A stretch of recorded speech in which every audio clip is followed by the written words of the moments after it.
আসসালামু আলাইকুম। আমি আজকে দেখাবো কিভাবে চিকেন ক্যাসোনার সালাদ করতে হয়।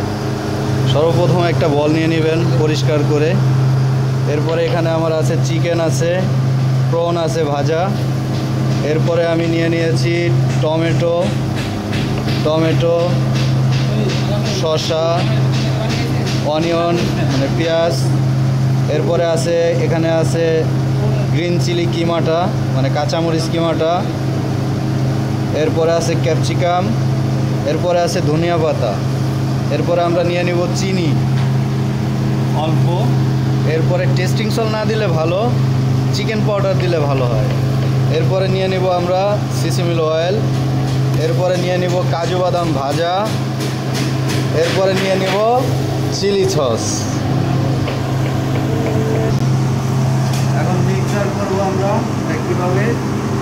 সর্বপ্রথমে এগুলি নিয়ে নিলাম একটা বলের ভিতরে, দেখতেই পাচ্ছেন। এরপরে হালকা দিয়ে দিব চিনি, এরপরে দিয়ে দিব টেস্টিং সল্ট হালকা, যেহেতু ক্ষতিকর এর জন্য অল্প দিব। এরপরে দিয়ে দিব সিসিমিল অয়েল।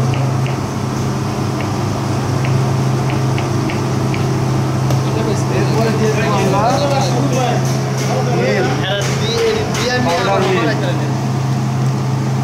মিল্ক দিয়ে দিব মোটামুটি আর কি, একবারে বেশিও না একবারে কম। এরপরে দিয়ে দিব এটা সস, চিলি সসটা, চিলি কেচাপটা। আবার কমো না, শুরু করেন, সমস্যা। এখানে এটা মিক্স করবো, ভিডিও দেখে মিক্স করবো। দেখেন সুন্দর একটা কালার আসছে। এখন আমরা দিয়ে দিব হালকা কিছু ধনিয়া পাতা, জাস্ট হালকা।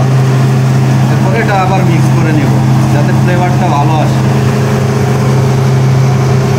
এরপরে দিয়ে দেবো আমাদের যে চিকেন, ডুবা তেলে যে চিকেন ভাজছিলাম, চিকেন এবং প্রন, এটা হালকা ময়দা আর ডিম অ্যারারুট দিয়ে এটা ভাজা হয়েছে।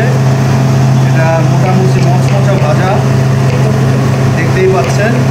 এরপরে আমরা এটা ঢেলে দেব, ঢেলে দিয়ে ভালো করে এটা মিক্সার করব। হালকা একটু লেমন জুস দিয়ে দেবো, লেমন জুস হালকা, দেখতেই পাচ্ছেন। একটু লেমন জুস দিয়ে দিলাম, করে এটা সুন্দর করে মিক্স করব।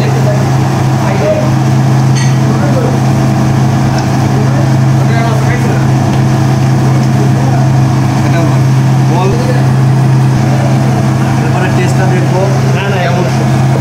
এরপরে আমরা দিয়ে দেব ক্যাশনাট, কাজু বাদাম যেটাকে বলে, আমাদের দেখানোর জন্য অল্প কিছু দিলাম। এরপরে আমরা পরিবেশনটা করব। বাচ্চাদেরকে ঘরে দিতে পারেন, বাচ্চাদেরকে দিতে পারেন, আপনাদের হাজব্যান্ডকে দিতে পারেন, সারপ্রাইজ।